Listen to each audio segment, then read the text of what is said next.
All right, joined now by my guy, Bryan Toporek of Liberty Ballers, Forbes, and host of the NBA podcast with our guy, Morton Stig Jensen. You can find that wherever you get podcasts. Bryan, Philadelphia 76ers, alley-oop correspondent here. The Philadelphia 76ers are now first in net rating on Cleaning the Glass. This has been, I think, a pleasant surprise for how the post-James Harden era has gone. Where do you want to start? I would describe the entire season so far as a pleasant surprise. Like, if you told me a month ago that the vibes for the Sixers would be better than the vibes for the Eagles when they were 10-1, I would be telling you you're crazy. And now I'm telling you, everyone in Philadelphia has moved on. We're done with the Eagles. We just they're the fraudulent ones, and now it's all Sixers. So yeah, it's been I think everyone thought the Harden stuff was going to drag on a lot longer than it did. So just being free of that earlier than expected was a great surprise. But now seeing how Joel Embiid has leveled up under Nick Nurse, seeing what Tyrese Maxey is doing in place of James Harden, and then seeing some of these role players step up around those two guys, all of it's been gravy so far. I mean, they've got a lot of work to do still, a very important, 2 months, or I guess a month and a half before the trade deadline, and then also this offseason, free agency trades, whatever they do. So critical time for them, but you got to feel good about where they are relative to the entire offseason when everyone was like, blow up the whole team, start from scratch. Yeah. It has been a massive turnaround, a crazy turnaround, an unexpected turnaround in so many ways. And I've got to give Daryl Morey so much credit. He got a lot of crap. He got a lot of crap for the way that he handled the Ben Simmons, James Harden trade. I think he learned from that just on the outside looking in. Just like, hey, these interpersonal dynamics, really stressful when you're having to deal with that. So moving on and getting the right deal for Harden at the time that he did was a massive, massive boon. And just getting Nicholas Batum, who's been such an awesome fit for the team, getting Robert Covington back, who obviously Philly fans are so over the moon thrilled to have.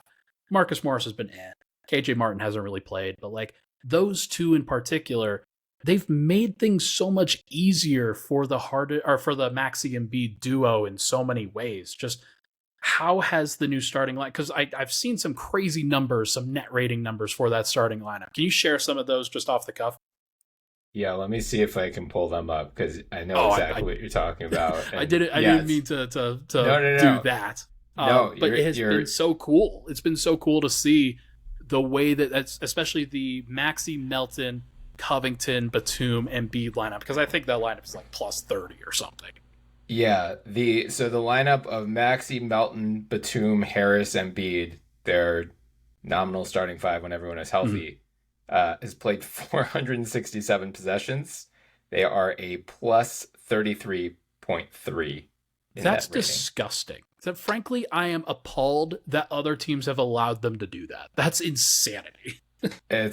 Ironically, the lineup leading all lineups right now only played 105 possessions together, but it's the Clippers with James Harden, Norman Powell, Paul George, Kawhi Leonard, Zubac. So that's funny. But maybe it's a win-win trade for both teams. Who knows? But honestly, that's fine. Like I would love to frame it that way. I don't know what it's going to look like in the playoffs for both of those two teams, but it does feel like at least in the moment, everybody's happy. Everybody got what they wanted, and that is really cool. I did not expect that from the way that the Clippers started, but it's nice that this has worked out in a positive way. Yeah, I completely agree. As you mentioned, Batum in particular has just been this connective tissue that they've been missing throughout, really, honestly, most of the Joel Embiid era. Sure. He already might be the best entry passer on the team, which is something that they've long struggled with Embiid. And as it turns out, it's important to have a good entry passer when you have a 7'2" MVP in the middle of your... Shocker. Yeah. Covington, as you mentioned, honestly is kind of fallen out of the rotation as of late, which is irking a lot of Sixers fans because every time he hits the floor, good things happen defensively in particular. He has been the king of deflections since he's been in the league, and that's still, 10 years in has not changed. So do you think there's something physical that's going on there? Because the same thing happened with the Clippers, and Clippers fans were just irate that he wasn't playing for a while. So is this just something that he can't do? I think there was some off-court stuff going on last year, from my understanding, which influenced that. I think I can't tell honestly. I think the Sixers ironically just have too many guys and not enough minutes to go around right now, and maybe that changes after the trade deadline. But, as of right now, Marcus Morris is ahead of him in the rotation.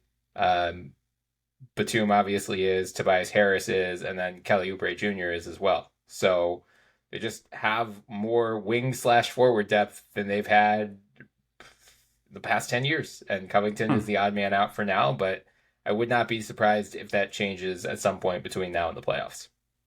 Yeah, I mean, he's one of those trust guys that I have to imagine that they're going to want to play, but who knows? Like, this situation is always evolving with the team. Joel Embiid, we got to mention that. Like, I've been dancing around the subject long enough. He's been the best player in the NBA so far this season, especially per minute basis. I think some numbers have Jokic as like the cumulative MVP, but like with the minutes gap at this point. But Joel Embiid per minute has been just unbelievable. What's been working so well for him this year, just with this new setup? Yeah, well, I mean, as you mentioned, more points than minutes played right now, which is something that hasn't been done since the 60s with Wilt Chamberlain. So that's, Wow. him being a dominant scorer is not a surprise. He's led the league in scoring the last 2 years. He's again leading the league with a career high 35.0 points right now. Started the season kind of slow by his standards, or like scored well, but was not as efficient. His efficiency has really ticked back up as of late, which is nice to see. Also shooting a career high 89.3% from the free throw line. I know, bringing up Joel Embiid free throws, how dare me.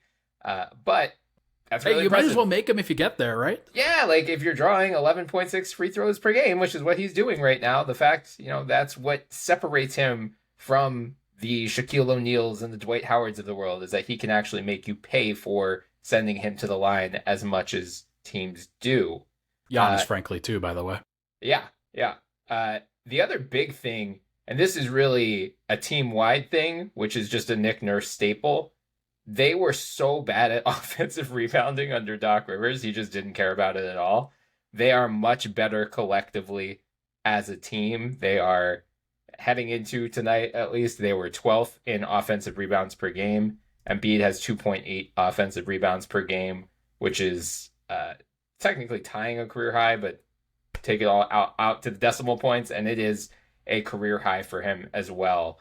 And you could see it especially in the Lakers game they played earlier this month. I mean, he made such a concerted effort on some of these possessions. He just like literally shoved Anthony Davis out of the way. It was like, you're just too small, and I'm going to dominate, and I'm going to, like, that's how you manufacture these easy points. It's not just these 16-foot foul line jumpers. It's grab an offensive rebound and you're just too big and too strong, and you're either going to dunk it or you're going to get fouled. Like, it's very rare that you're going to have any other outcome of that play.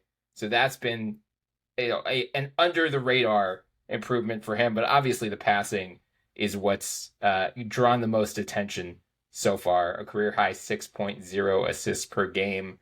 I think a lot of this is honestly due to Harden's departure and the arrival of Nick Nurse. Because now they've, even going back to training camp, they said, we're going to run a much more egalitarian style. It's like kind of true. I mean, Embiid and Maxey definitely dominate. It is kind of funny how that kind of evolves. Like, egalitarian means, hey, Maxey is going to have the ball half the time and Embiid's going to have the ball half the time. Right. I mean, like, they are empowering more guys to run the ball. Like, if you rebound, you don't have to, pass it back to Harden, who's going to take 8 seconds to cross the half-court line. Like, they are empowering a Tobias Harris. If you've got a mismatch, go attack it in transition, especially. Same with Oubre and Melton down the line. But, yeah, I mean, Embiid is definitely, still leading the team by far in shot attempts per game. Maxey isn't far behind him. The thing... Well, and here's a good number for you. Like, they're 9th in transition frequency, in terms of how often they are getting out in transition and using that as an opportunity for them. And Maxey's going to be a big part of that. Embiid also has pushed the ball a little bit more and also kicking the ball ahead a little bit more, which is helpful. But like you said, when you do not have to tether yourself to the half-court point guard, that is going to evolve. And that is a great change for them. It has helped them get up to that second in efficiency that they have been craving to. They're second on offense, third on defense right now, and first in net rating. Like, that is a tremendous jump. and makes a lot of sense from a math standpoint. And I think it's going to help them even in the playoffs too. Yeah, I mean, I think it's a, partially a personnel issue as well. They actually have wings and forwards who can run, and they have wings and forwards who can cut, which is also something we didn't see a ton out of Doc Rivers. Doc hammered the James Harden, Joel Embiid pick and roll and just spread guys out in the perimeter. You didn't see a lot of off-ball movement. Now, when Embiid's drawing a double team, someone's cutting to the basket. So, like, that was, especially early in the season, like Kelly Oubre was the guy doing that more often than not. And it was like a revelation to see, oh, this is allowed? We're allowed to have guys move off the ball when Embiid gets double teamed and he could just find them for an easy pass and an easy score? What is this sorcery? So I think, Embiid obviously deserves credit for developing that aspect of his game. No one's saying he is as gifted as a passer as a Jokic or a Sabonis. He's still got a ways to go. But, 6 assists per game for a center, like if not for the likes of Jokic, Şengün, Sabonis, like that's really impressive. And then add in 35 points, almost 12 rebounds, 2 blocks. Like this is the most well-rounded we've ever seen Joel Embiid, which is terrifying considering he just won MVP last year.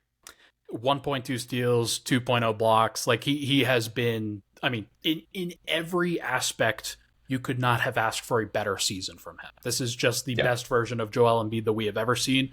And I know that the MVP conversation is going to get toxic. We do not have to talk about that on this particular one. He is the MVP of the league right now if we would do this 30 games in. I assume that will change and it will evolve at least in the conversation.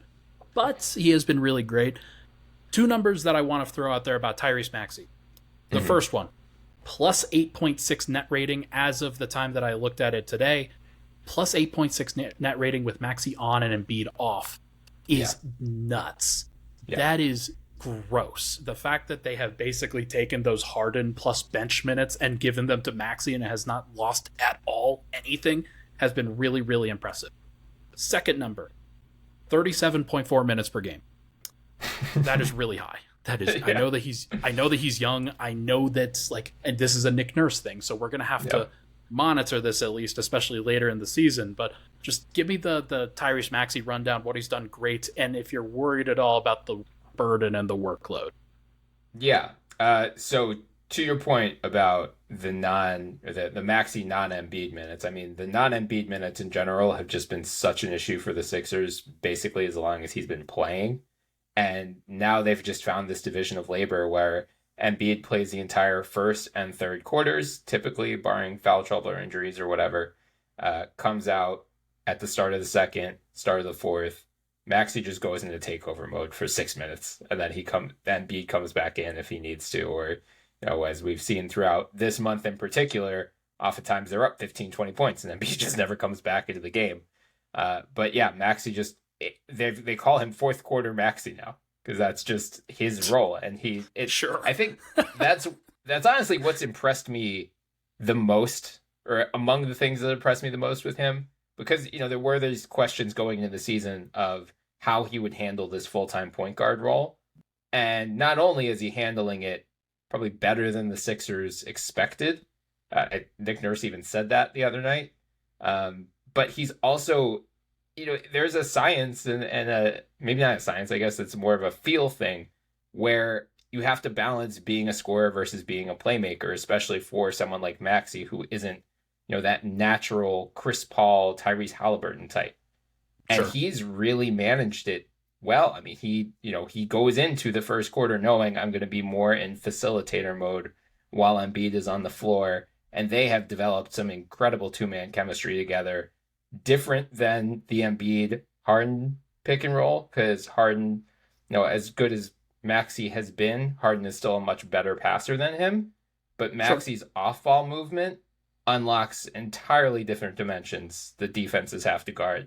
Whereas, it was much more one-sided with Embiid, Harden, and it's much more, Maxey could pass the ball to Embiid, but then he's going to scoot off the ball and Embiid can pass it right back, and it could lead to a layup, or they could lead to an open 3-pointer, or they can do it again.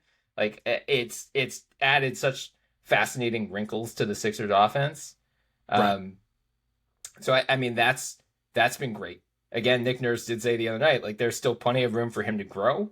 And I think that they're going to have 50-ish more games in the regular season for him to continue developing, getting those reps, developing that experience, learning from all the different coverages that teams throw at him. He had an awful game against Miami on Christmas, but frankly, you want him to have those types of games from time to time to kind of recalibrate and see how opponents might be guarding him, especially in the playoffs, especially in these non-Embiid minutes when he's going to be the number one, focal point for any team to stop. So all in all, I mean, I think he's a clear all-star. Arguably, I think Tyrese Halliburton, you can pencil him in for one all-star spot in the East. I think Maxey is right in the conversation with Damian Lillard, with, I guess, Donovan Mitchell. I mean, I don't see Jalen Brunson. I'd be shocked if he's not an all-star. I think All-NBA is potentially in play, and that's going to be really interesting as well for financial reasons that we could either get into now or at a later date. That's right. Yeah. Yeah, but I forgot about that. It's like a $250 million contract or something like that, which could be very fun. Could be very interesting. Yeah, it's an extra 45-ish million riding on the line if he makes All-NBA this year. So yeah, we'll see. That would be interesting to say the least, and a nice wrinkle that Daryl Morey will then have to deal with for being good at his job. Right. Yeah, it'd be great. It's been fantastic. I know that the Maxey on Embiid off lineups, that will adjust, I think, in the playoffs. I think the teams will dedicate more perimeter defense and starters in those minutes against Maxey specifically. You'll probably see teams change their rotations a little bit to figure that out, but it is interesting to monitor. Okay, here's a game. You get three Sixers to war with you next to Embiid and Maxey.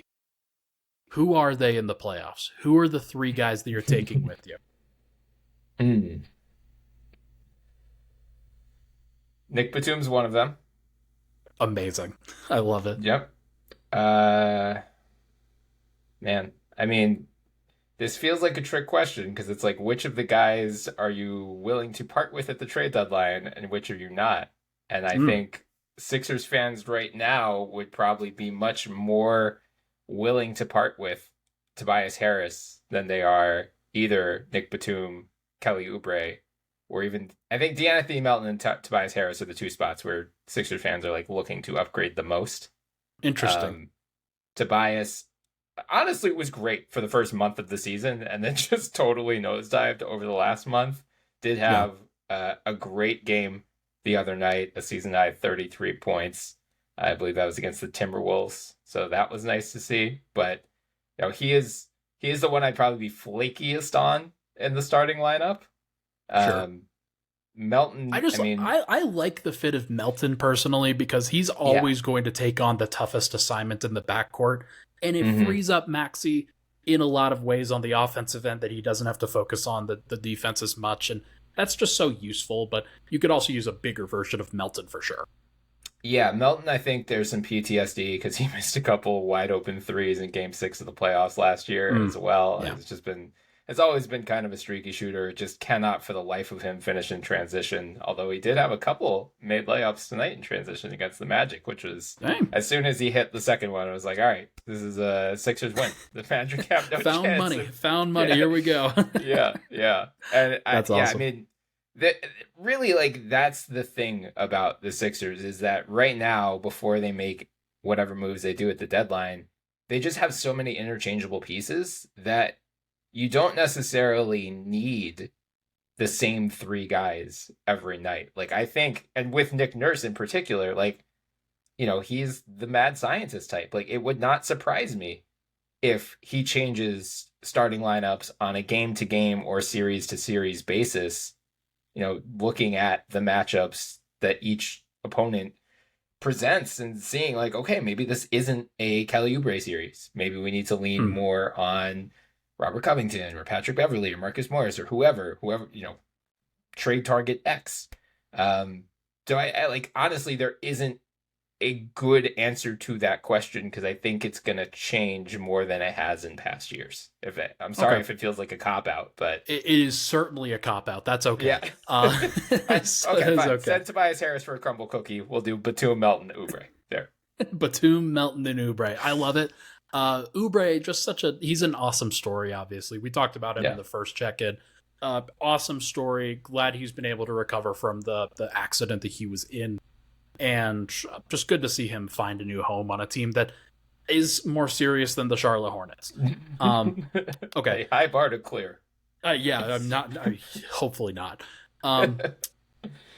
What else? If you had to pick one thing, and we'll wrap up with this. What is the one thing that you think the Sixers need to win a title? Yeah, I mean, you alluded to Maxey's minutes earlier. I think all Sixers fans are hoping they add another ball handler. Pat Bev, honestly, has been better than expected in that regard. Sure. At least he was just so timid on offense early in the season, and now he just kind of seems like he's embraced, like when I'm on the floor, I'm gonna shoot. Like I gum up the works if I pass up open threes, and I'm not a great 3-point shooter. I'm not a high volume 3-point shooter, but I could at least manufacture a couple baskets a game or a couple points a game. And since that switch has flipped, the need isn't as dire, but I do think they are probably one ball handler short.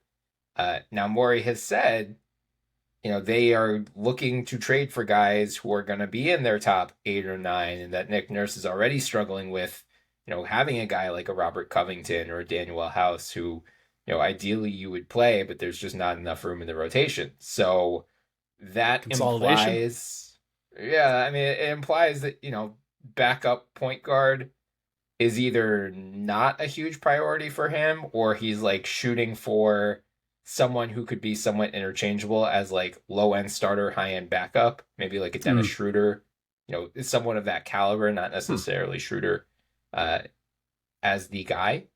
So I don't know who that might be, because they're also, I'd say the messaging has been pretty consistent from basically everyone that isn't Shams Charania, that they're not targeting just a one-way player, even if it's an elite one-way player like a Zach LaVine. They want a two-way guy. So, we'll start to whittle down, okay, who are the low-end starter backup point guard, who are two-way players that aren't just turnstiles on defense, and, who are realistically obtainable by the deadline.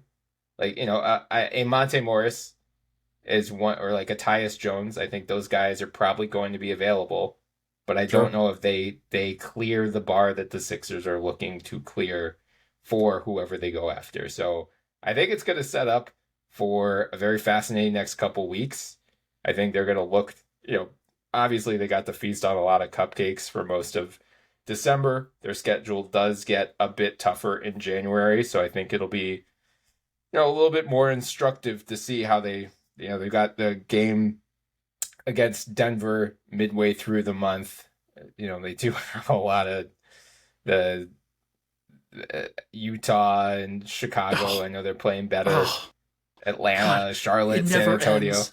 Yeah, so it never ends.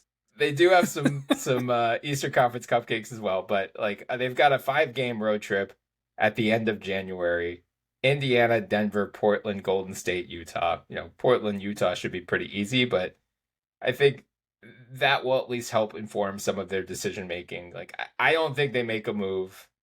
I'd be shocked even if it happened in January. Like, I think it's just gonna go right up until the deadline, and I wouldn't be surprised if they take this next month to see, like, all right, first of all, let's see who stays healthy. Like, if we are in the same shape that we are a month from now, that's instructive. Because if not, if Maxey goes down, God forbid, or Embiid, or even a Tobias Harris, like that changes who we might be looking for. And then let's revisit this after that 5-game road trip, come back, February 2nd, February 3rd. Okay, now let's dial down and figure out exactly what we need. But I would definitely say backup ball handler is top priority. Obviously you'd love like high end 3-and-D wing, like a OG Anunoby, Mikal Bridges would be wonderful. I don't think either of them is realistically available. Sure. But I will say I think there is a war coming to Sixers Twitter if it hasn't already. There's going to be a faction of people who want Daryl Morey to go star hunting, look for that third, let's form our own big three. And then there's going to be a big two in depth camp. And I'm pretty firmly in the latter. I just think the way this new CBA is set up, especially if Maxey gets the 30% max, it's going to be really, really prohibitive to build around three guys on max contracts, especially if you can sign the third guy in free agency and you don't have to give up draft picks for him, maybe, but that creates some other problems that they'll have to address. I just like seeing this team with actual depth for the first time in years. Like, I don't want to go away from it. It's magical, and I love this feeling. Buddy, I'm here to inform you that DeLon Wright and Danilo Gallinari will be Philadelphia 76ers for Marcus Morris and Mo Bamba. I'm here to inform you of that. I wouldn't hate that, and I know there are a couple guys on Sixers Twitter in particular that have been DeLon Wright campaigning for him for years, so it does feel only right to bring him home finally. And hey, nice right there. No, DeLon Wright he is the right guy. I think if you're looking for a veteran who's not going to screw up, who can switch, who can defend, who can handle, like that's the one. So, and he's an expiring contract, so you get to keep that cap space, baby. Yep, that's all right. That's what matters. I am here. I'm just getting out ahead of it. All right. Well, it is going to be fascinating to monitor what the Sixers do. This is a top 5 team, clearly one of the best teams in the NBA, and hopefully they can break the curse. I am interested to see whether this happens. But he is Bryan Toporek of Forbes, Liberty Ballers, and the NBA podcast. Bryan, thank you so much for stopping by, hanging out with me, man. Let's chat in 6 weeks, right around the trade deadline. All right. That sounds good. Anytime, Ryan.